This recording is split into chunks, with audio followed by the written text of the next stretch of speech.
Hey everybody, welcome. I'm Seth Barker, the first vice president for the ISFSI, and welcome to this week's happy hour. We got very honored to be hanging out with Troy Bonfield here, who's going to lead us kind of through a discussion of an article that he just recently wrote.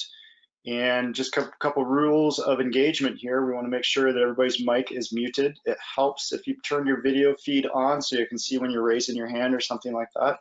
If I don't see you raising your hand, try to stick your question up in the chat, and either me or Troy or Jason, my partner in crime, will get that conversation going.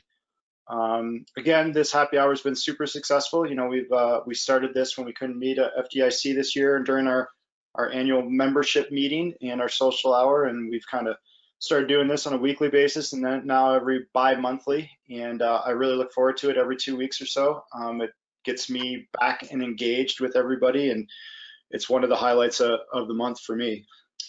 Just so you can hear a couple success stories that have come out of this, we've put membership together with subject matter experts or leaders in their field to help them be a senior advisor, if you will. It's worked out great with Caleb. It's worked out great with a couple of other members, and putting you guys in contact, whether it's the person who the SME that we're speaking with that week, or if it's just somebody else that we know of to get you in contact with. So that's been a super productive part of our happy hour. Just recently, I've hung out with 3 different people after these meetings and offered my login credentials for Zoom so we can navigate through what my training program looks like, what my target solutions look like, what our learning management software looks like on my end. I was just on a call, I think it was yesterday, with Bob there, and we were talking about how to do some officer development stuff and some acting captain type task books virtually online. So that's one benefit. If you hear something that comes up today that you want to talk more about, or you want to reach out to one of us, just throw it out there, especially in the chat, or email me and I can put you in contact with the right person. I think between me and Lee and Jason, we can definitely find the right fit for whatever you're looking for. And I just want to reiterate that everything we talk about and everything we do, we want to pay it forward to the membership. So we are a membership-based society, and we want to make sure that everybody is properly prepared and supported by whatever we got, because we're only as strong as the whole, right? So, you know, I'm about to take another step out of my comfort zone, so I'm going to need help from all you guys as well, being asked a lot of favors and whatnot. So I just ask that if you have something, to guarantee there's something else somebody else is looking for, or a question somebody else asked, so please ask it. With that, I would like to introduce Troy here. Troy's going to talk to us a little bit today, and if you have any questions moving forward, please, you know, virtually raise your hand or put it up on the chat, and then we'll get started. Troy, without further ado, it's all you, buddy. Thanks, Seth. Just wanted to thank everybody for tuning in. It was a pretty big honor when Brad French called me and asked me to put this on for you guys.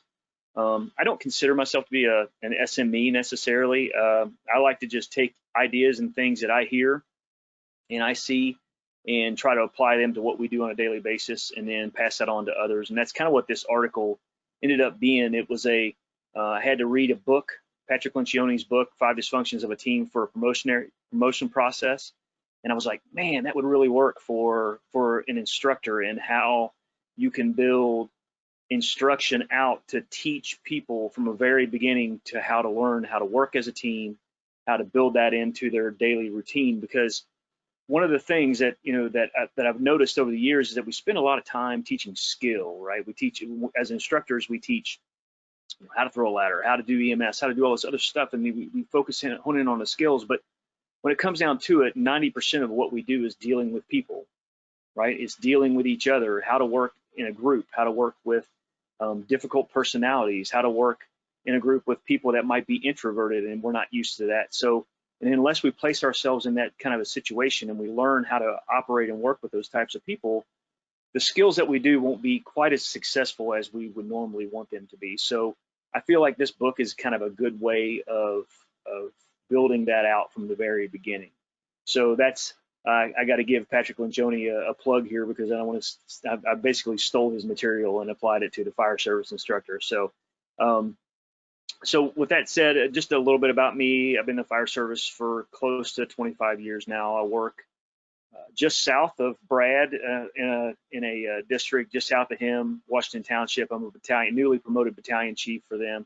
was just talking with Seth a few minutes ago. I said he's taken the step to the 40-hour side of the house, and I actually stepped away from the 40-hour side of the house and went back to 24/48. So it's been a little bit of an adjustment for me. But so to get into the material here, basically, we talk a little bit about it. Everybody likes to build things on triangles, right? So, and the pyramids and the base is the most important part. And when we talk about instruction and when we talk about building a team, the most important thing, and it's the very first thing that Patrick talks about, is absence of trust. If you do not have trust, none of these other skills or ideas work very effectively. So it's one of the things that you got to have building from the bottom up, and that trust has to be solid in order for it to work. If you don't have good trust among the people that you're teaching and the people that you're working with, that trust is not going to be there. So you may ask yourself, so why do you guys think that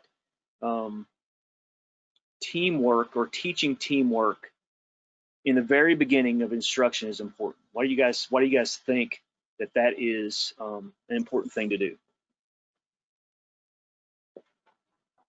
You guys have any input on that? I think you got to have buy-in, and buy-in comes with trust, right? Sure.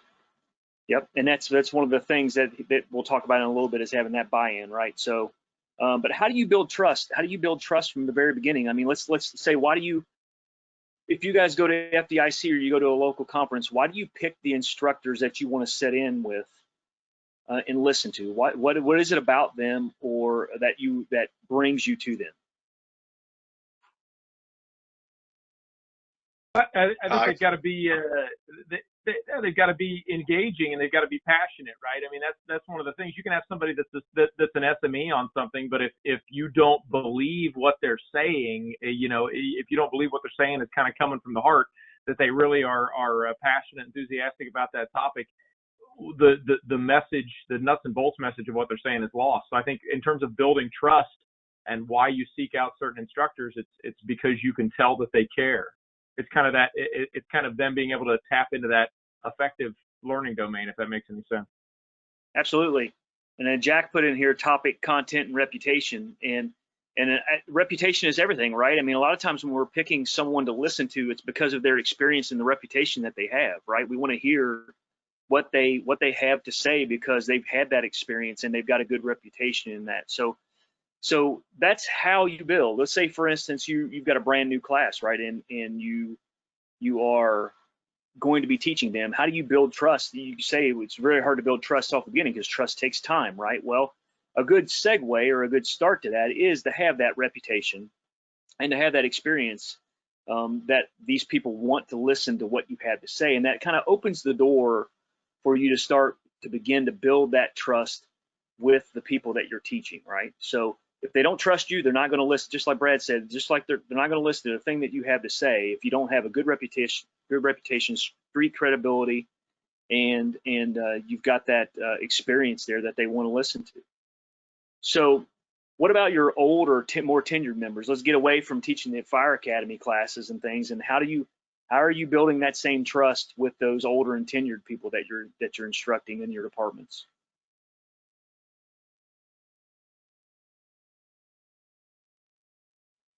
My experience. Go ahead, Chief. No. I go last. Well, the only thing I was going to chime in is in order to connect to those mid-career or later career members, the ones that have kind of been there, done that, and have that experience level, I think you've got to acknowledge that to a degree, right? You've got to recognize kind of their experience and contributions. If you go in and start talking down to, or to start talking to a group of experienced folks like they have no credibility of their own, then they're going to tune you out as an instructor pretty quickly. So figuring out some ways to build those bridges and acknowledge what they bring to the table, I think is important. Yeah, I think it's a difference between, ego and confidence as well, right? So the ego portion of it is, you're incapable of learning anything new, and you think you know it all, whereas the confidence is you can back it up by experience. So when you're walking in the door for a new class, let's say at FDIC, and you're gravitating towards that instructor is their experience base, right? Is what they've done. And I think that's the hardest thing to to push out there, because I think we all, are very challenged with throwing our own slide up there on a presentation that has our bio on it and talking about ourselves. But the important piece of that is you got to create that credibility, which creates that confidence that everybody has in you. Absolutely. I completely agree. Jason said humility, and I think you could throw another word in there is vulnerability, right? Being vulnerable in front of the class, and nobody likes being vulnerable, right? I mean, it's just not in our makeup as firefighters and type A personality people to be vulnerable, to want to be vulnerable in front of that. But that doesn't mean vulnerability doesn't equal weakness. It just means that you're able to own up and own your responsibility to the things that you know and the things that you don't know. It was interesting. You said ego, Seth, and I saw an interesting acronym one time where ego stands for eliminating growth opportunity. If you have an ego, you eliminate your ability to grow, and I think that's stuck with me. I've never forgotten that ever since I've seen it. But I thought that was really, really good thing. So it was an interesting little status. We talk about subject matter experts and things of that. And does anybody know how long it takes? Has anybody seen that study on how long it takes for someone to be considered an expert? It's 10,000 hours. 10,000 hours to be an expert in your area. So, and that's on a topic, right? Topic area. So if you break this down real quick, so let's think about that for a second. So fire service, how many topic areas are there? Probably way too many to count, right? And so if you studied 1 hour every day, 365 days a year, it would take you 27 years to become an expert on that topic. Now, so with that said, if you hear someone that touts that they're an expert or that they know it all about a topic, I would throw that little thing out at them and say, maybe you need to go back and learn some more. And I've kind of used that mantra for myself of, I never profess to know it all about anything, because I don't. And I think when you talk about credibility in front of a group, even though you're being there and you're confident, it's okay to make mistakes, and it's okay to allow people to have input, because that's the way we all grow and learn how to trust each other, right? So I think that's a huge thing that helps you build relationships. But the thing to keep in mind with trust, right, is that it's always, anytime a team fails, it almost always goes back to trust. In the very core of what's going on within that group of people, a subset of people, it almost always goes back is the reason why they failed occurred because somewhere along the line there was a lack of trust along the way. And I think that's why it's so important when we talk about instructors. You have to work to build that trust and then do everything you can to safeguard that trust. Someone put in there is don't BS them. As fast as it can happen, one lie eliminates every bit of credibility that you have, and that is no different from when you're teaching or when you're on the fire scene or anything like that. So I think that's an important thing to think about. So just some ideas that I have on how to build that trust within the class. If you're trying to build trust among a group of new people, is icebreakers. Does anybody use icebreakers in the beginning of their classes and stuff to learn a little bit about their students? Help them get to know each other a little bit better, what their strengths and weaknesses are, things of that nature. I think competition and team building exercises helps build trust too. So you can't really do that right off the bat. I think in a lot of classes that develops as you go along, but that identifies the people. That also helps you identify those leaders in the classes and also the people that are going to struggle under stress, right? And then maybe you can marry those two together and help them mentor each other. So a lot of people, what's interesting to me is I married an introvert, and for the first 10 years of my life, I am not an introvert in any way, shape, or form. And for the first 10 years of my life, I'm trying to figure out why I can't, we don't understand each other in a lot of ways. And until I listened and learned how introverts process things and how they do things, I began to learn a lot more about that. And I think that same thing can happen on a team, right?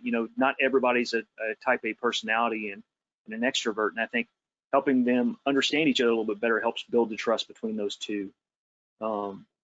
So make sure that you always bring in your salty members, right, into the training with the new people. Anytime you can get generational differences together and help them train together, that learning goes across the board. The older people learn how to appreciate what the younger generation has to bring, and vice versa. And I think that's a helpful thing too. So I mean, then just use your experience as a guide. Don't take on things that you're not capable or knowledgeable about. I think that's important. It is, nobody says that you have to say yes all the time to teach everything that's out there. And I think that's an important thing. Like, don't pretend you know something that you don't know.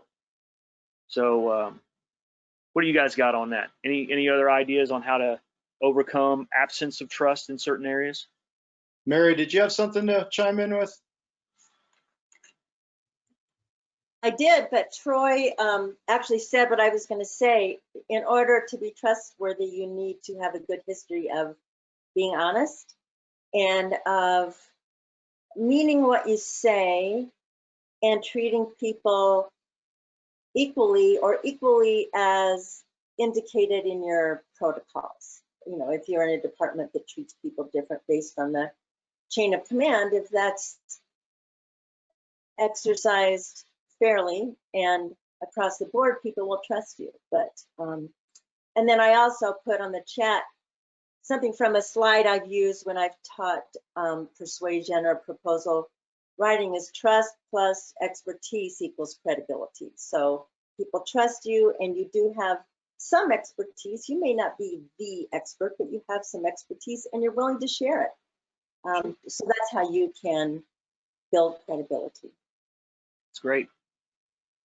That's Yeah, awesome. Anybody another thing else? too, with bringing the older guard into the fold is something that was taught to me through Blue Card, was that, you know, you don't put your senior membership on the spot in front of the troops.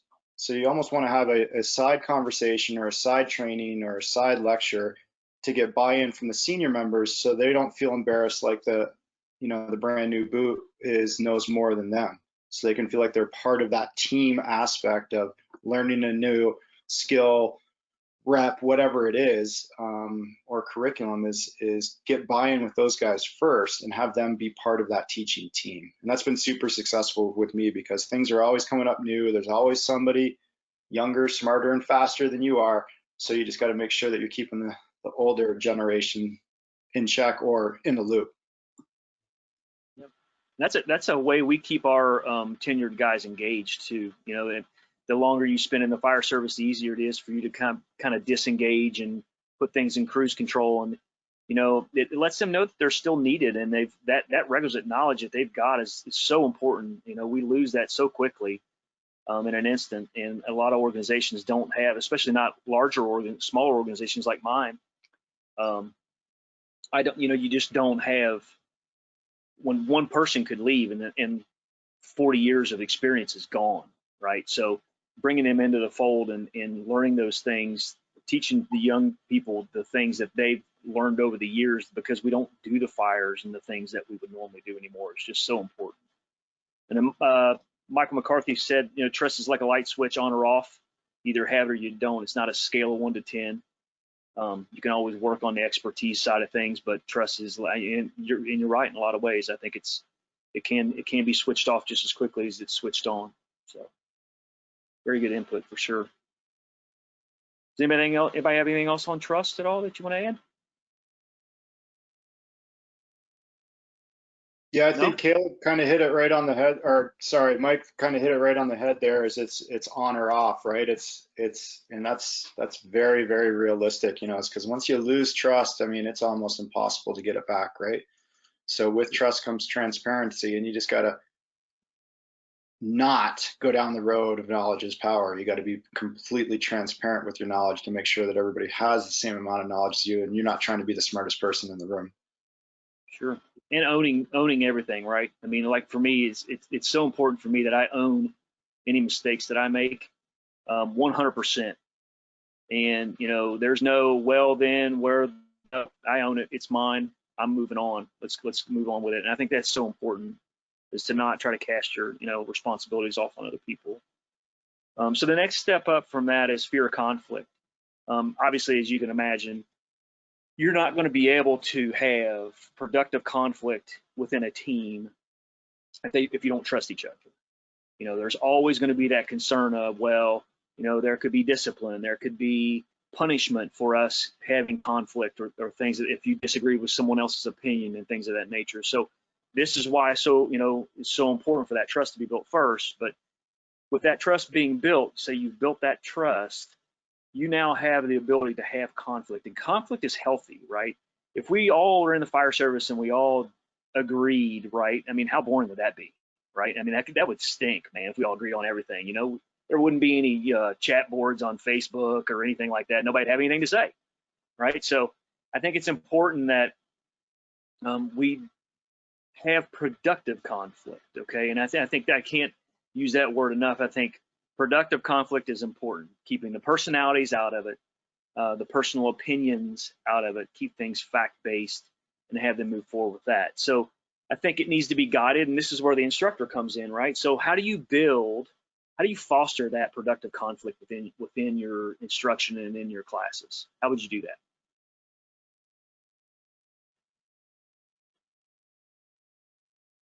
Any ideas? So I think for me, I like to give people projects, right? Something to do, or maybe give them a topic in the fire service that's a quote unquote it's a controversial topic, right? And then maybe split the class in half based on the size of the class and say, hey, all right, I want you guys to debate, put together your points, and I want you to debate why your idea is better than the other side, and allow them to have that conflict. It teaches them how to, number one, remain professional, right, in those situations. It teaches them how to put together factual based and work towards a solution together as a group. But then I think more importantly, and especially in today's time and age, it teaches them that it's okay if people on the other side have a different opinion than you. They're still good people, right? They're not your enemy. They're not this, just because they think differently than you means that they're wrong necessarily. There's 1,000 different ways to do one thing in the fire service, and I think that's important to understand. But especially the young groups that come up in such a divided society where they can go out on social media and say and make an argument on something and then never hear the recourse of it, or never have to stand in front of someone and argue a point and things of that nature. I think that gets lost so much with social media, and you see people struggle so much when you put them in front of someone else and have them argue a point.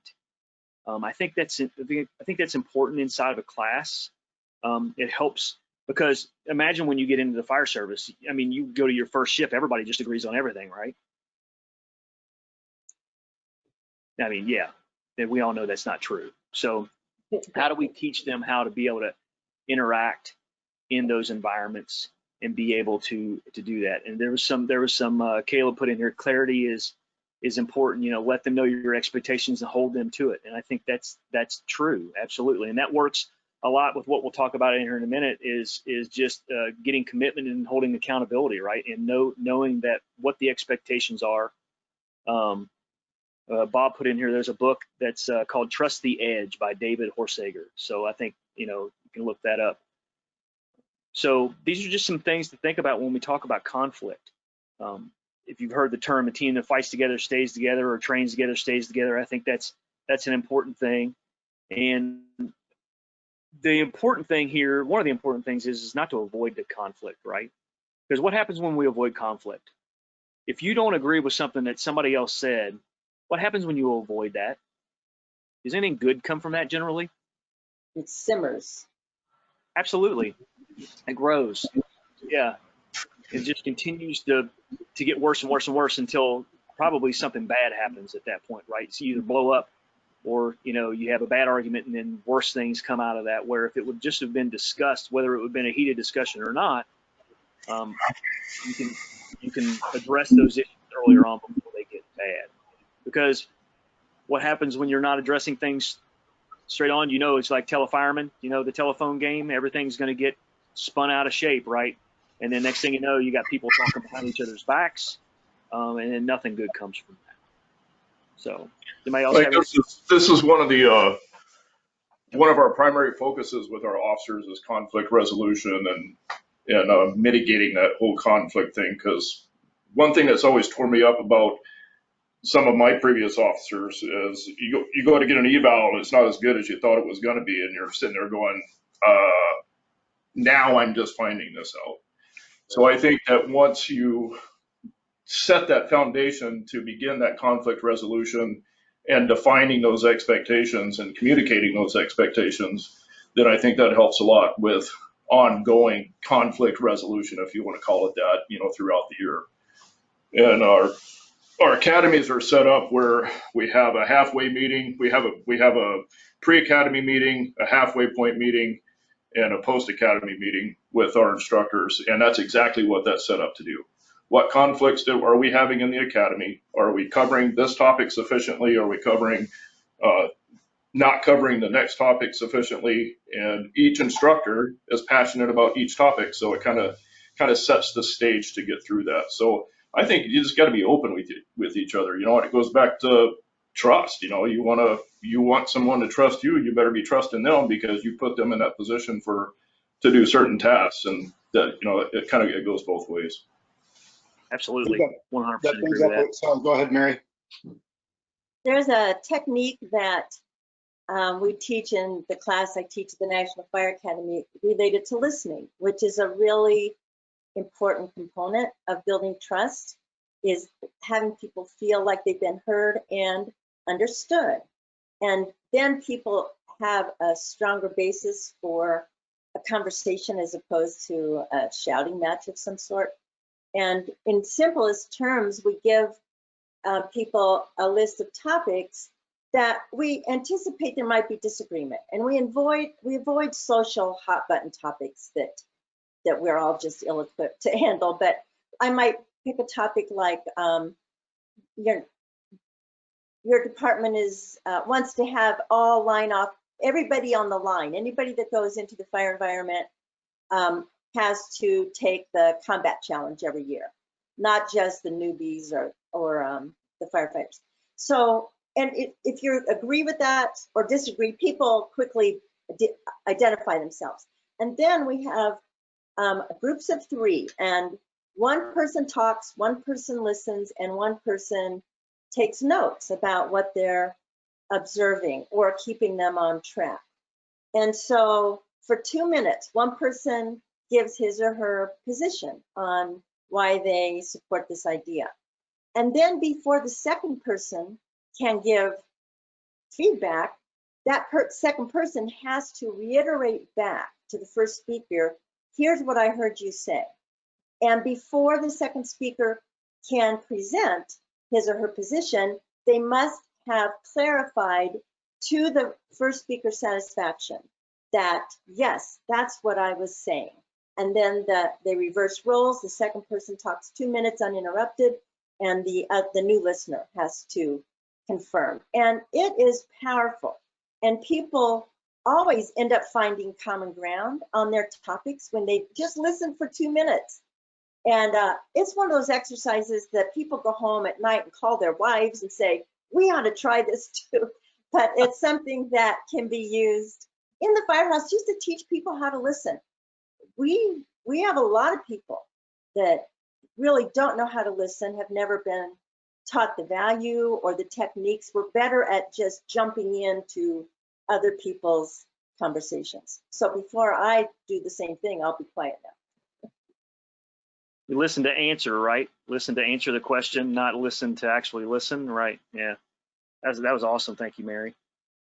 Michael, you have some input there that you want to put in? McCarthy? I can just pass it on if you want. That's fine. I can't hear you. So Michael McCarthy put down pros and cons allow for brainstorming. They demonstrate healthy conflict examples to the team. Provide corrective feedback if conflict deviates from productive. Eliminates groupthink. That kind of thing. So it's all great ideas. I think when you the only thing caution here is that conflict is great in a lot of areas, right?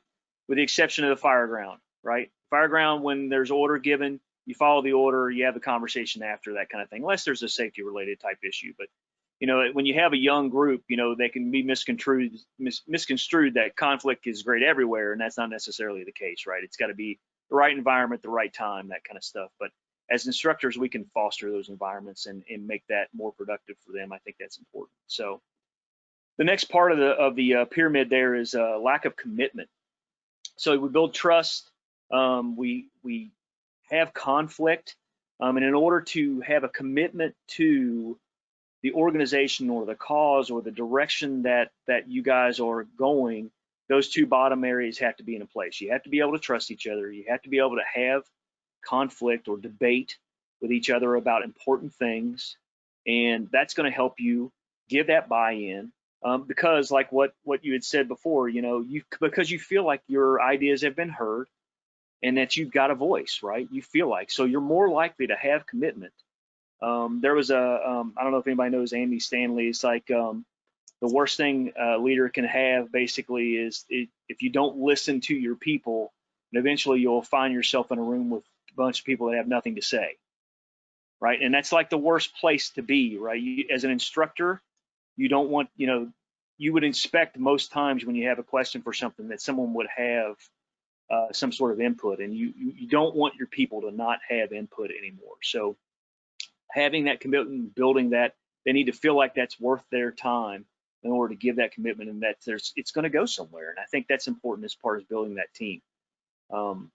So someone put earlier that, you know, you need to set expectations, and they need to understand what they're trying to achieve. You know, when we give them skills and we're trying to do certain things, or we give them a scenario, well, what's the end game here? What are we expecting them to do? What's the outcomes that we're expecting to see here? Because that helps them kind of drive how they're going to do what they're doing.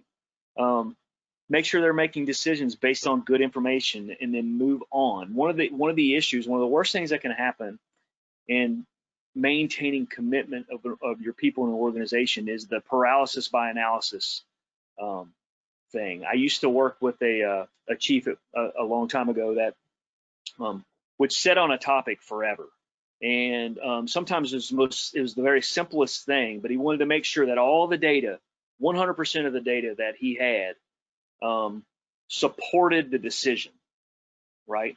And the problem with that is 6 months later, everybody else was not, they didn't have any commitment to the topic anymore. They didn't really care whether anything happened because it died essentially in that location. So, you know, use good information, make a decision, and move on. And that's where part of the human part of this comes in, and be okay with making a mistake. It's all right to make a mistake. Just learn from it and move on. And I think that's part of the problem that we run into, is we're scared to death to make a mistake sometimes, even as instructors. Some decision is better than no decision at all, and a lot of times no decision is a decision, right? So, and I think that's something to keep in mind. So how do we overcome, besides obviously building trust and enabling conflict, what are some ways you guys have helped with lack of commitment inside your classes or organizations?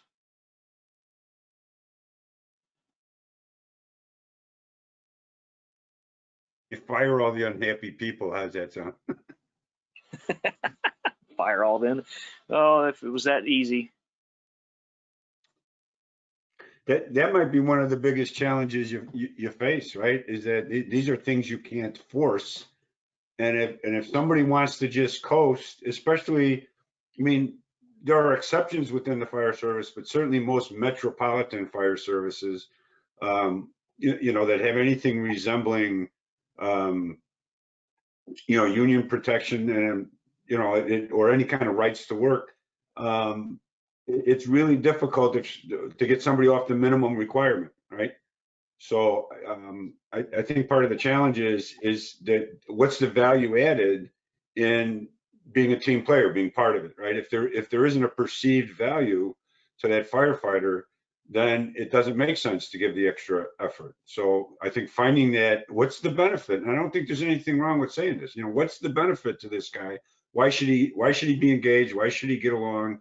Why should he put in more than a minimum effort? And there's any number of things that would benefit them, but it's important that we articulate them. It's not always self-evident to the middle of the bell curve. I think one of the challenges we have is all of us, sort of by the nature of being where we're at, we're part of this organization, we're promoted within our organizations.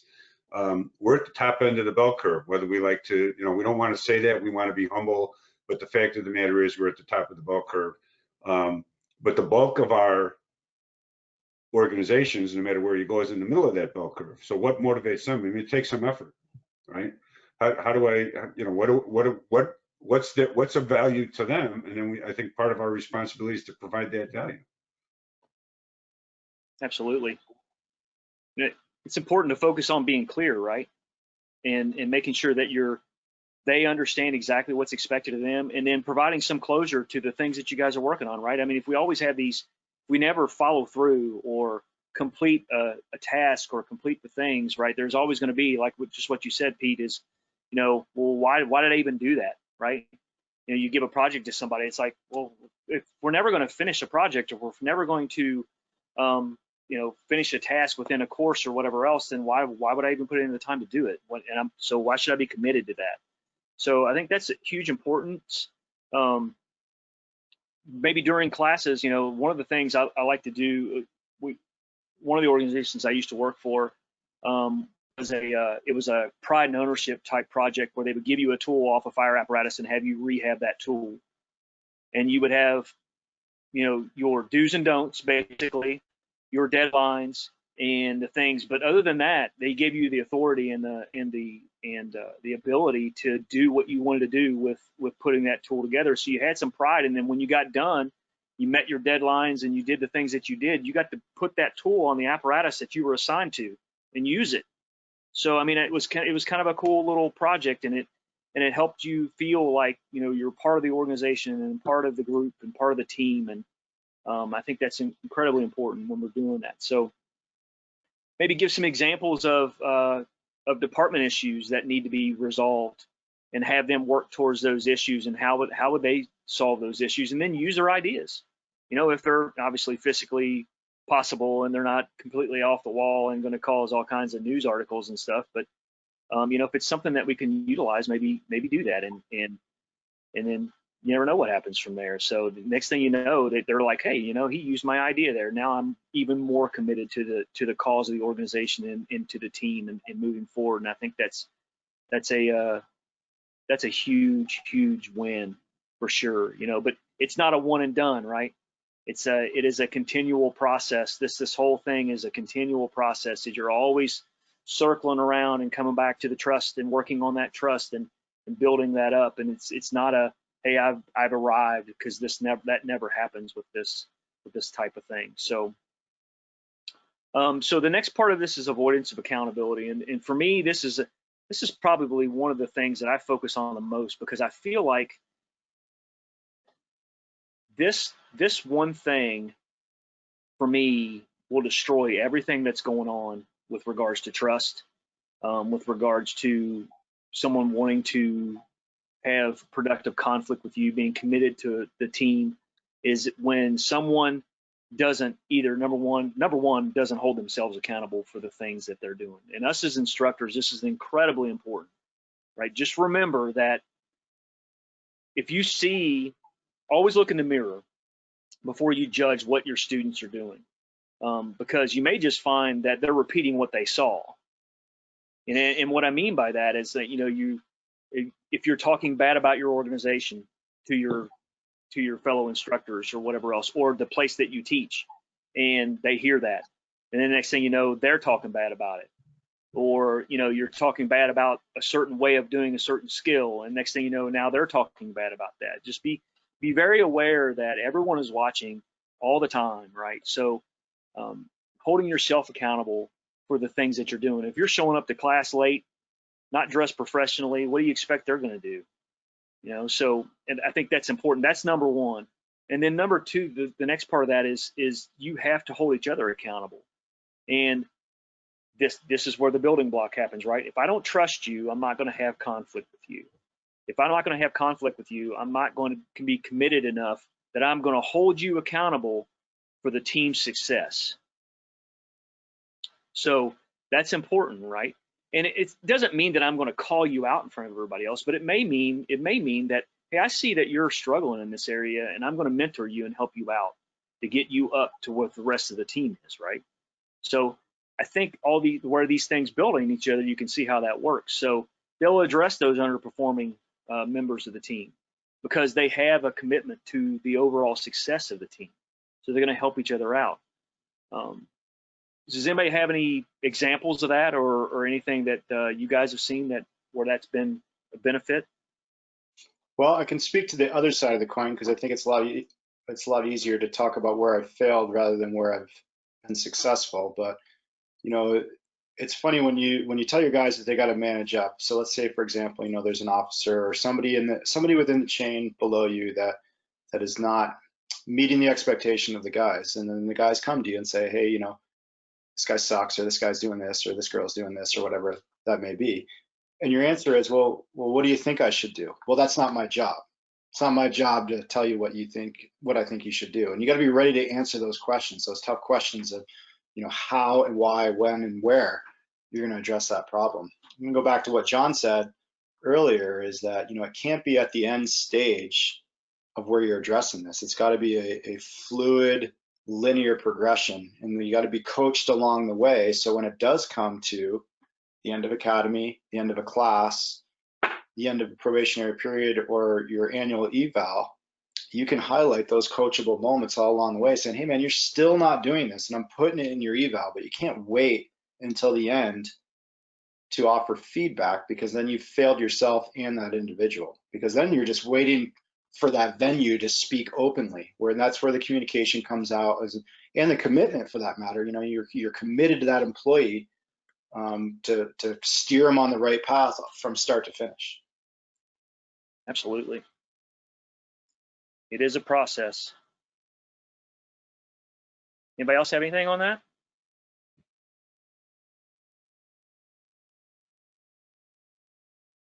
You know, I think that, you know, the be all end all on the accountability side of things is clear expectations, right? If you never set the expectations of how they are to behave and how they are to act or do things, then you don't really have a standard to hold them to.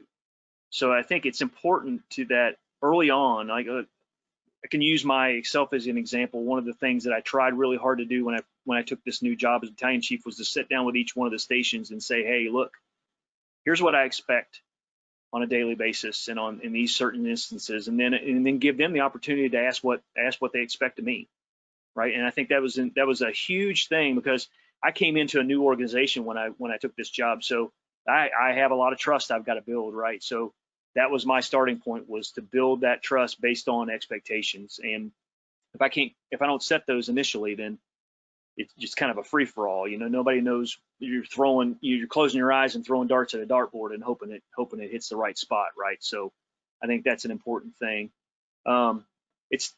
This part of the accountability thing too. I don't know if anybody's read the Extreme Ownership book, but Jocko Willink says in there one time, it says, "Not what you preach, it's what you tolerate," which is another thing, right? So if we never speak up and talk and have conflict about the things that we don't agree with that are going on, you know, they may never. Number one, the person that's causing the issue may never have any idea that is an actual issue, that they're causing a problem.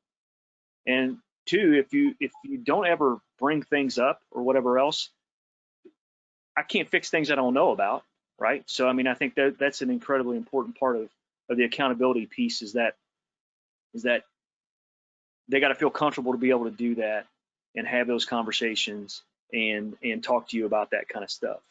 So the other part of this accountability thing too, and if you want to have a team hold each other accountable, post things in academies as team results and award the team, not the individual. So, you know, as you all know, we're all very competitive in a lot of ways. So if you've got 3 teams and one's underperforming, guess what? They're going to start looking at the people on their team that are dragging them down and start making changes, right? And that's where you start to guide them and develop them in leading each other and holding each other accountable to improve. And I think that helps them build that teamwork. And one of the ways is that I never let anybody bring a complaint to me without providing some sort of a solution. So, well, if so-and-so is causing a problem, well, what are you going to do about that? Okay. What can we do about that to fix that issue? You know, is it an issue with knowledge or just the inability to want to do their job? You know, whatever it is, you know, what are we going to do to fix this problem, and not just complain about it, right? Which doesn't fix things. And the last part of this thing is sorry, go ahead. Kind of my new favorite phrase with that is when someone comes to a problem, my answer is, well, it's not my problem. You know, and if it's my problem, then I don't know if you're going to like the outcome if I try to solve it. So you should probably try to solve it yourself.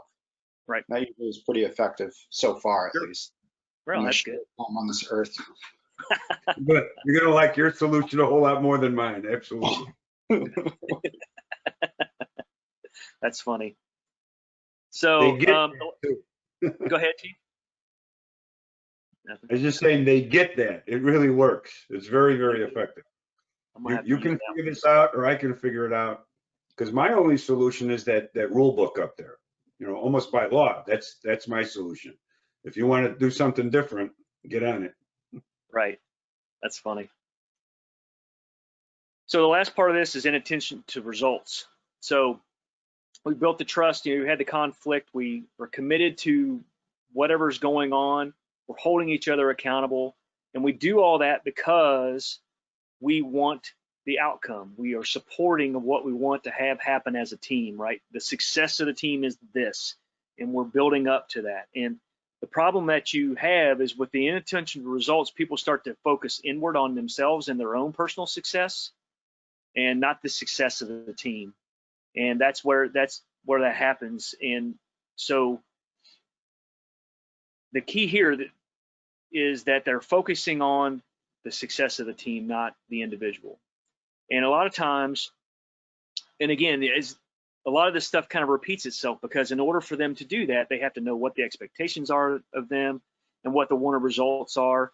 Posting those things publicly, you know, if you've got an academy, just like I said before, the holding each other accountable part, they're starting to hold each other accountable because we're posting the outcomes publicly on the success, you know, who got their gear on the fastest, who got the hose line stretched to this certain area the fastest, right?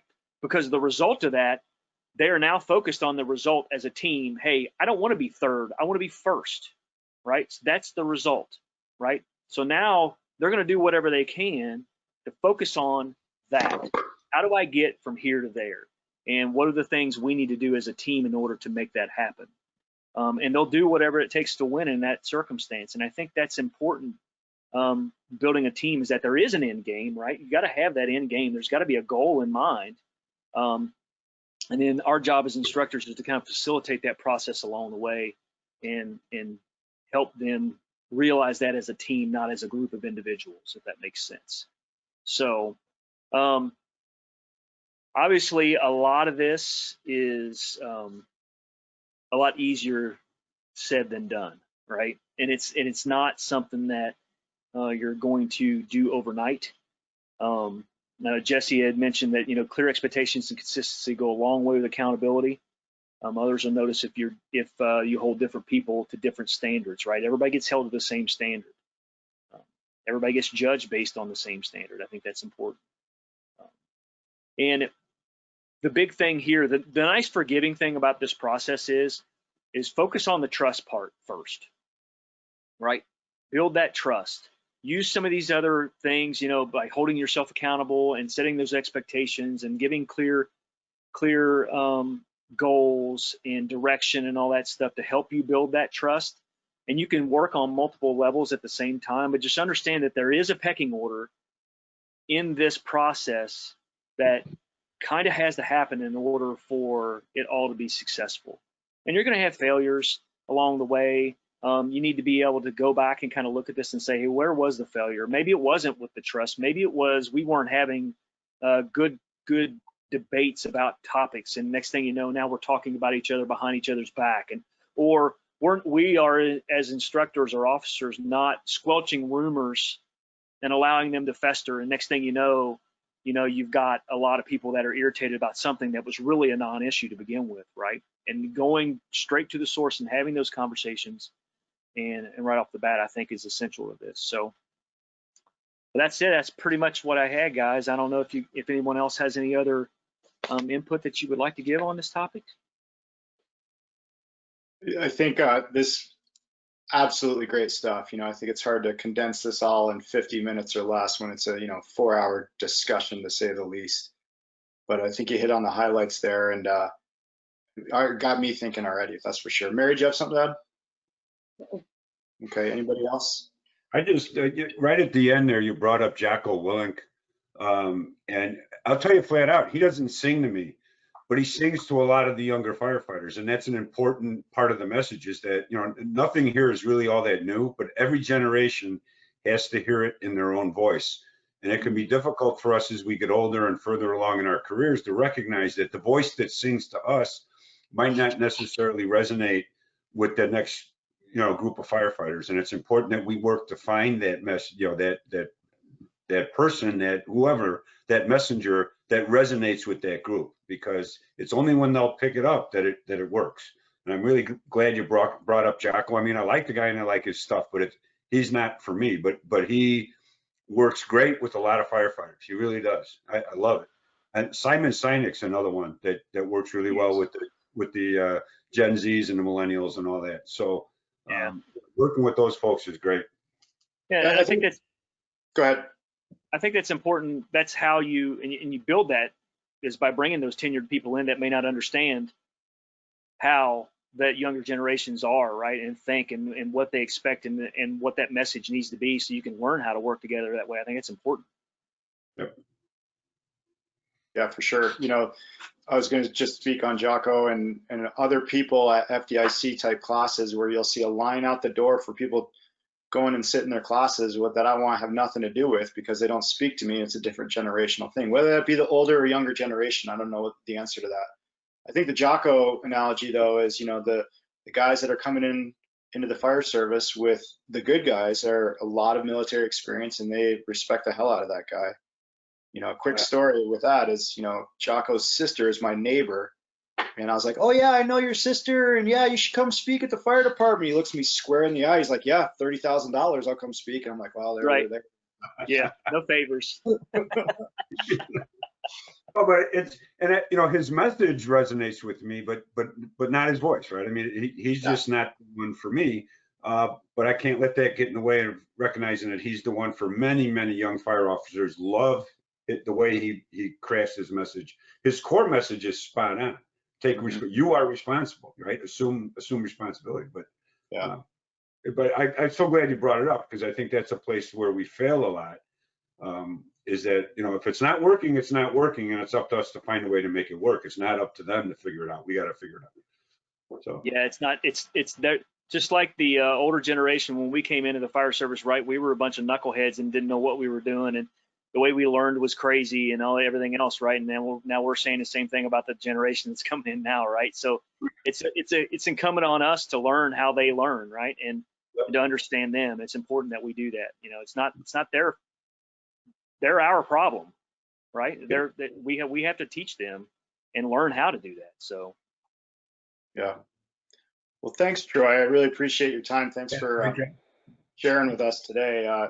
Great happy hour. Super happy about it.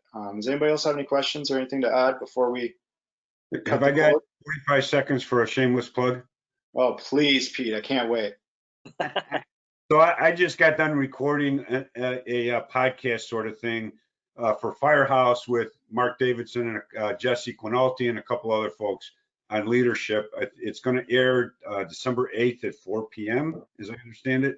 And though it's recorded, they're going to play it like it's live and entertain questions. So a couple of us will be there to entertain the questions after the things. So spread the word, get some of our folks on there. I did my best to plug the society and what we're doing and what we're up to. But if we're on that, if we're listening in on that, it's going to be the kickoff one. It's going to be the first one they do. So it might be an opportunity for us to play well in the sandbox with Firehouse and to, just build that relationship a little more and get ourselves up in the forefront of what's going on again. So. Mark, that's a fantastic segue into something. Lee's going to kill me for this, but we're actually thinking very hard about doing our fall conference, not necessarily in the fall, virtually, in exactly that model. So having, a good instructor track that has 6 to 8 deliverables that are going to be recorded, but that instructor is going to be online, and you're going to be able to chat with them and everybody else in the room have a round robin, very much like this, but a little bit more lecture oriented. So kick around that idea. If that's something that sounds like you guys are interested in, reach out to me or Lee and tell me your thoughts, and tell me if you think you'd participate that or not, because, you know, we're trying to stay in front, not catch up with all the big players out there, and we really want to stay relevant. You're probably going to see a survey go out. Yeah, exactly. Thanks for that, Pete. Well, with that, unless anybody else has anything to add, we're going to sign off here. Thank you very much. Very good. Nice job, Troy. Thanks a lot. Okay, guys, so reach Nice out. job, Troy. Yeah, reach out to Pete or myself, and we'll try to put you on the right track, and we'll see you guys next time. Thanks. Thanks, everybody. Okay.